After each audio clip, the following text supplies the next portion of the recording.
You know, Captain, one might ask, will this equipment not obscure the lines between soldier and police officers, especially in those small communities where they're already being distributed? What's your take on that? Yes, it will obviously obscure the line between military and the police, but I'm not at all concerned so much with small communities that you mentioned.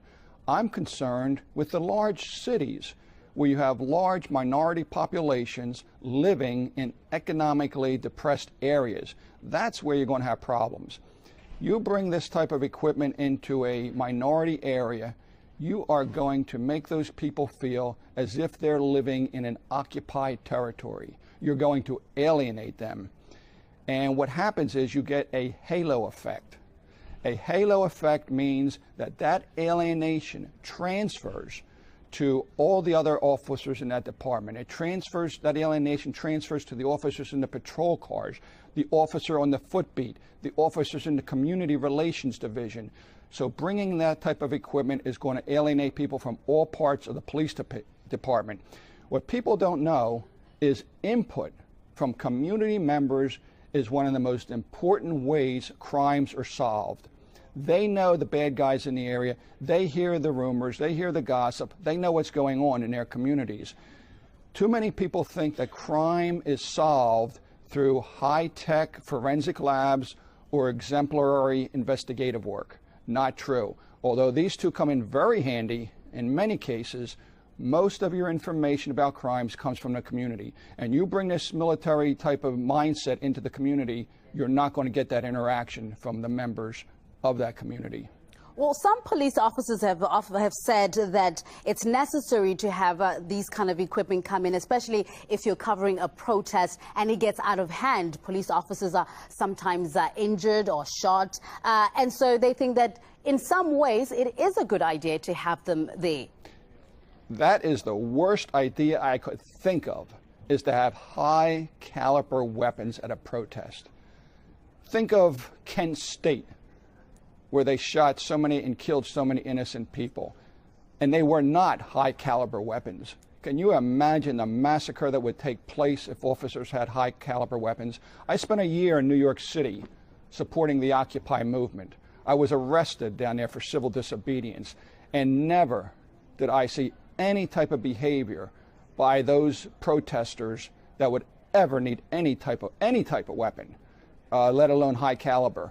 If anything, it was the protesters that would have needed high caliber weapons. You see, that equipment can be extremely dangerous getting in the wrong hands. And let me explain that. There are three types of people that join the police department, basically. One joins because of a need for a job that can give him or her a comfortable lifestyle. Second person joins because they want to serve and protect the public. The third type of person joins because they love the power and control. When you have a person that joins because they love the power and control, how do they gain more power and control? They move up the chain of command until they reach police commissioner. Now, once they reach police commissioner, how do they gain more power and control? And this is a sociopathic tendency, by the way. It's insatiable. They never can get enough power and control, just like a billionaire can never get enough money. So you reach the top rung of the ladder, you're a police commissioner, and you want to gain more power. How do you do it? You acquire all this military weapon, the semi-tanks, the MRAPs, the spy drones, and whatnot. And I guarantee you, once you purchase them, they're not going to sit in a warehouse. That police commissioner is going to use them. And I'm very fearful of these type of police commissioners using this equipment. Okay, Captain, very quickly, last question. Shootings at schools, shopping malls, movie theaters, we've seen those headlines all around America and internationally. How is this equipment, how is the police or whoever's in charge validating having that equipment? Is it going to be able to stop such crimes coming out, continuing? Absolutely, absolutely not.